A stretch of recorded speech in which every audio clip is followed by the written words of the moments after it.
Man, this week was worthy of an extra bonus episode. It was a very monumental week, and everything I'm going to talk about is linked below in the show notes. If you're using Apple Podcasts, just scroll down to find the direct links, or on another device, just access the area where you can find details about the show. It's the week of November 14th, 2019, and here's what's up. Wow. Just wow. A jet that can land itself.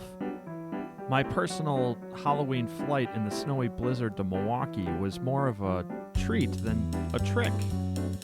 And finally, I love flying into Chicago Midway's airport. It's the Teterboro of the Midwest. This is the Cirrus Minute. I'm Al Water with Cirrus Aircraft, and the best part of my role is helping people grow and lead aviation in Illinois and Wisconsin. With all that fun and excitement, I would be remiss if I didn't share all of that with you, so welcome to the Cirrus Minute. It's an every other week update of events, stories, achievement, and noteworthy ideas here in Illinois and Wisconsin.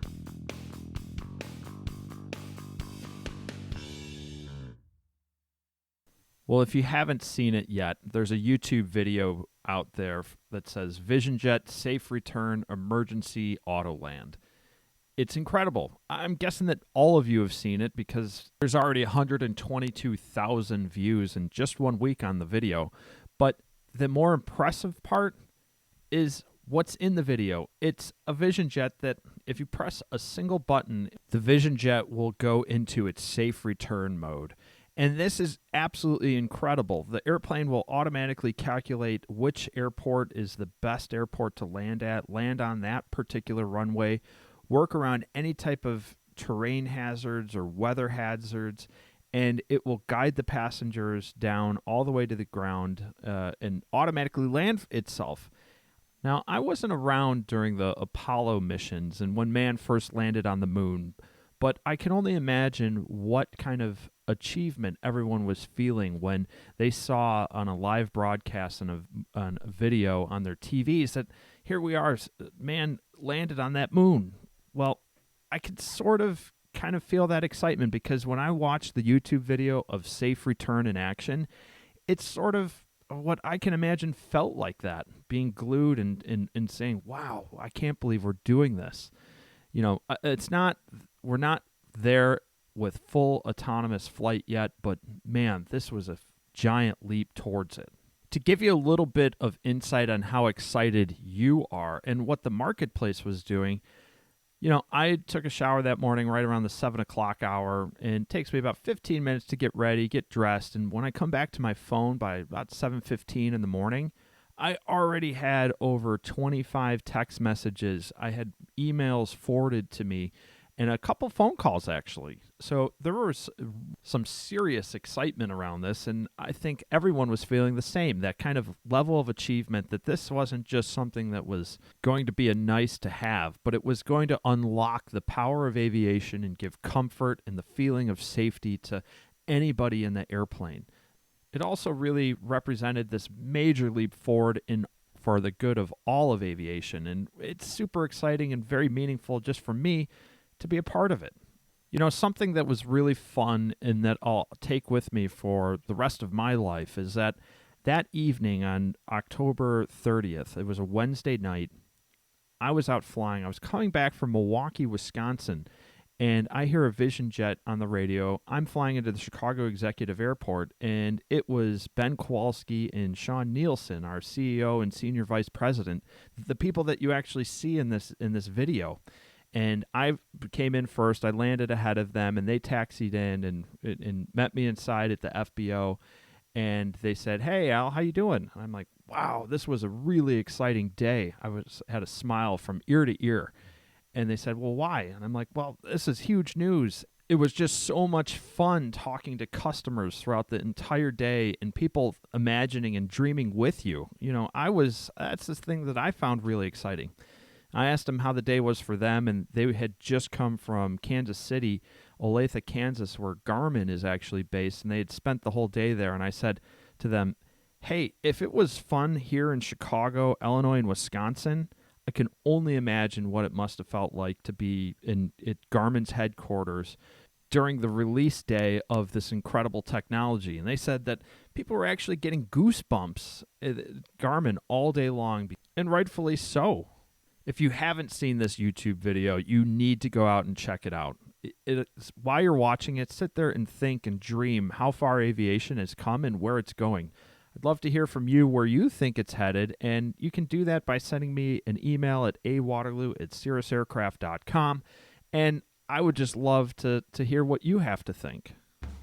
Well, last week on Halloween, it more or less felt like Christmas because it was snowing and a blizzard whiteout, but believe it or not, I was actually up flying that day, and it was a great day to fly. You might think, Al, you're crazy, you're nuts, what are you talking about? And I actually find it really challenging and fun from a pilot standpoint to go exercise and flex your pilot muscles a little bit.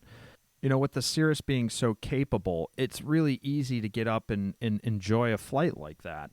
Believe it or not, the weather was completely smooth. There was zero turbulence. And although I was in IMC the entire flight and in snow, the airplane wasn't picking up an ounce of ice. I had a few of you that were actually following me on this flight and sending me some text messages asking how much icing I had picked up, but the answer was hardly any, none. And but what was really fun and challenging about the flight is that I was going up to the Waukesha airport, and the visibility was coming down, and the runways were being plowed. I ended up shooting the instrument approach, the RNAV to runway 28 at Waukesha, but you know, when I got down to minimums, I leveled off. You just could tell the whole approach was not going to work out, and it wasn't a good idea to try to continue. So I ended up hitting the toga button, adding power, and I went around. I did a missed approach. The airplane did everything for me. I raised the flaps, I added the power, and I told the tower that I was going missed. And they handed me back over to Milwaukee approach. Now, when I checked back onto Milwaukee, they asked me what my intentions were. And I said, you know what? I can land at Milwaukee Mitchell Airport. The visibility was enough where I could get in. And it was almost a non-event. But then they came back and they told me and said, hey, do you have enough fuel to hold for 20 minutes? And I said, well, I got plenty of fuel. I had over 60 gallons of fuel, so I could hold for a while and get all the way up to Oshkosh, where it was still sunny and clear. The snowstorm was just right over Milwaukee. But, well, the controller said, all right, well, that's good to know that you have the fuel that you need, because we're going to close the airport and plow the runways. It'll take 20 minutes, and once it opens up, we'll let you in. So I said, no problem. I got a holding instruction. And then the controller came back to me and said, you know what, we're going to keep the airport open, let you land, and then we'll close it afterwards, after you land and you taxi to the FBO. So anyway, they were kind enough. We worked together. They held the airport open for me, came in, shot the ILS to runway 1 left, picked up the approach lighting system just fine and landed, and taxied to the ramp. And as soon as I hit the ramp, you could hear the ground controller say that the Milwaukee airport was now closed and it will reopen in about 20 to 30 minutes for plowing. I think that those little elements are really cool. It's the stuff that you get exposed to. The system in the airplane and air traffic control and an airport operations crew all working together did a great job of making a very safe flight and a very capable and doable flight. Now, I'm certainly not advocating going out there and actually just doing this by yourself if you've never done it before. You want to grab a CSIP instructor or contact one of our training centers and slowly start to expose yourself to weather and situations like this. But it's good practice. You'd have a lot of fun. And, you know, when you first turn on the Cirrus and you go through the welcome pages on the MFD and you cycle through the safety briefing, and then you go through the I'm safe checklist, the weather checklist, and there's a checklist to match up your pilot ability with the weather conditions. There's a green circle if you're just new to flying or haven't flown in a long time.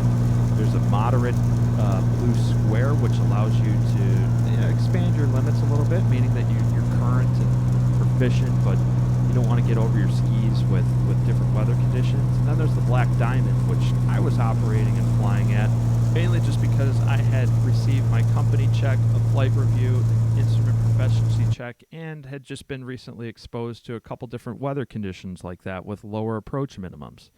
I often talk about these pilot grading categories, the green circle, the blue square, and the black diamond, like your ability on a ski hill. And let me tell you something. I'm glad it's actually not ski hills, because if you were to put me down one, I'd be on the Pink Bunny Hill. One of my most favorite airports to fly into in Chicago is the Chicago Midway Airport. And there's a little bit of stretching your pilot muscles. There's lots of GA. There's a lot of business jets. There's a lot of airline traffic. And it's kind of a fun technical challenge. You know, I highly recommend it to anyone, and it may seem unapproachable or unachievable or intimidating, but grab an instructor and try it out. It's awesome. If air traffic control lets you depart or arrive off of runway 4 left, you get amazing views of downtown Chicago. When you first take off out of the Midway Airport, they vector you right around downtown. It's beautiful views. And the best part is the controllers are extremely friendly. I usually park at Atlantic FBO when I land there, and there's plenty of space to sit down and relax and actually get an Uber, or there's a Giordano's Chicago-style deep dish pizza not too far away, about a half a mile, that you can either walk to on a nice day or grab a cab or an Uber. And finally, there's the Orange Line that takes you to downtown Chicago if you want.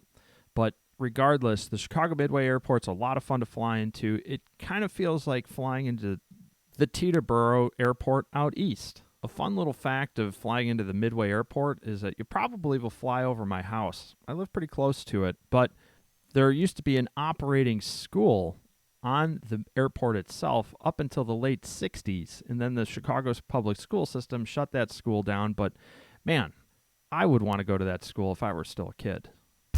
Well, I hope you enjoyed this week's update on the Cirrus Minute, and I'll see you around Illinois and Wisconsin.